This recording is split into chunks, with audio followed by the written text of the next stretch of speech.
Morning students, we continue microorganisms front and 4 for class 8 part 4। आज पढ़ेंगे food preservation. Food preservation हम लोग देखते हैं कि हमारे घर में जो कुक्ड फूड है उसको सेफली रखा जाता है और उसको प्रिजर्व करके रखा जाता है कि ये ख़राब ना हो। अब हम देखते हैं कि कैसे कैसे ये किस तरह से इसको प्रिजर्वेशन होता है, किस तरह से इसको प्रिजर्व किया जाता है। पहला है केमिकल मेथड। हम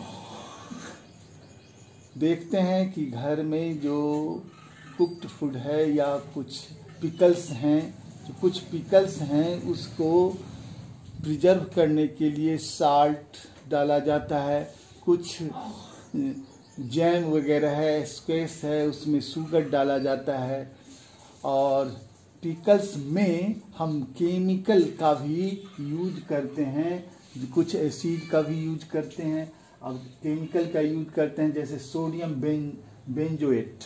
सोडियम बेंजोएट नाम का जो केमिकल है उस पिकल के लिए यूज करते हैं, या सोडियम मेटावाइसल्फाइड। सोडियम मेटावाइसल्फाइड का भी यूज हम पिकल को प्रिजर्व करने में करते हैं। चलिए, दूसरा है कॉमन साल्ट। कॉमन साल्ट माने जो साधारण नमक हम जो खाते हैं, सदियों से पहले ज़माने में लोग मछली और मांस जो शिकार पर आधारित भोजन होता था उसको कई दिनों तक सुरक्षित रखने के लिए उसको नमक के अंदर, ड्राई साल्ट के अंदर उसको ढक कर रखा जाता था, जिससे वह ज़्यादा दिन तक प्रिजर्व रहता था। या सदियों से पहले से करते लोग आ रहे हैं। तो अभी भी मांस और मछली वगैरह को प्रिजर्व करने के लिए ड्राई साल्ट के अंदर रखकर उसको प्रिजर्व किया जाता है। आंवला, कच्चा आम, इस सब को भी प्रिजर्व करने के लिए हम कॉमन साल्ट का यूज करते हैं, ड्राई कॉमन साल्ट का यूज करते हैं। चलिए, शुगर, जैम, स्क्वैश, ये सब बनाने के लिए हम उसमें शुगर का यूज करते हैं। शुगर से उसका मॉइस्चर कम हो जाता है, जिससे उसमें माइक्रो ऑर्गेनिज्म जो उसको स्पॉइल कर सकता है, उसकी ग्रोथ को रोकता है।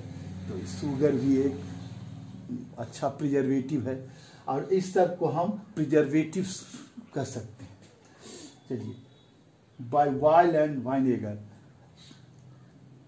जो खाने वाला एडिबल वाइल है, वाइनेगर है, यह भी यूज होता है प्रिजर्वेशन में। जैसे मीट, फिश वगैरह को प्रिजर्व करने के लिए इसमें वाइल या वाइनेगर डाला जाता है। चलिए, हीट एंड कोल्ड ट्रीटमेंट्स। अब आपने देखा होगा कि आपके घर में जब दूध आता है तो उस दूध को तुरंत उबाल लिया जाता है और उबाल कर उसको रख लिया जाता है, क्योंकि यदि नहीं उबाला जाए तो तुरंत खराब हो जाएगा। और उबाल कर रख दिया जाता है तो उसका खराब होने का अवधि बढ़ जाता है, जल्दी खराब नहीं होता है। इस तरह से आप घर में देखते हैं दूध को प्रिजर्वेशन करने के लिए तो उसमें हीट दिया जाता है और उसको फ्रिज में भी रखकर हम उसको कोल्ड में भी रखकर हम उसको प्रिजर्व करते हैं। एक लुइस पास्चर नाम का एक वैज्ञानिक थे, उन्होंने एक प्रोसेस दिया पास्चराइजेशन। अभी जो हम बाजार से दूध खरीदते हैं पैकेट में, वो पास्चराइज्ड मिल्क रहता है। वो क्या है पास्चराइज्ड मिल्क, क्या होता है? तो को 70 डिग्री सेल्सियस तक गर्म किया जाता है 15 to 30 सेकेंड तक। मिल्क को 70 डिग्री सेल्सियस तक 15 to 30 सेकेंड तक हीट किया जाता है और फिर सडनली उसको चिल्ड किया जाता है, अचानक उसको ठंडा किया जाता है।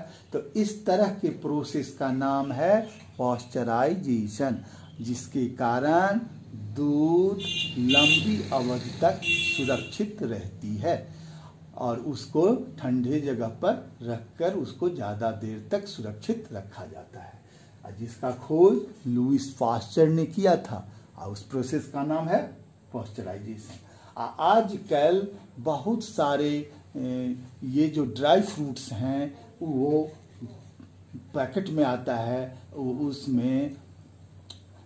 उसमें एयर टाइट रहता है जिससे वह ज़्यादा दिन तक सुरक्षित रहता है। तो एयर टाइट पैकेट में भी हम सामान को सुरक्षित, अपने फूड को सुरक्षित रख सकते हैं और स्टोरेज कर के रखते हैं। इस तरह से बहुत में तो नाइट्रोजन गैस रहता है, बहुत सारे चिप्स वगैरह में नाइट्रोजन गैस भरा रहता है, उससे भी प्रिजर्वेशन होता है फूड का।